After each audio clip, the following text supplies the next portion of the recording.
Hello, welcome back to Rainy Day Bakery. Today we are making custard cream.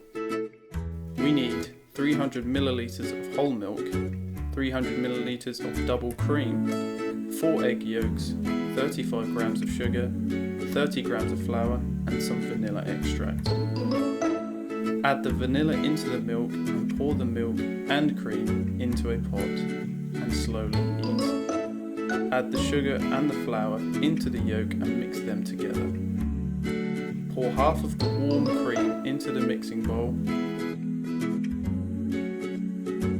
and then later pour them back.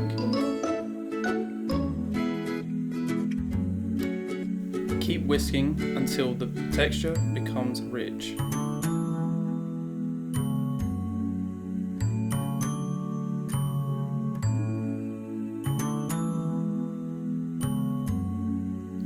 Enjoy it.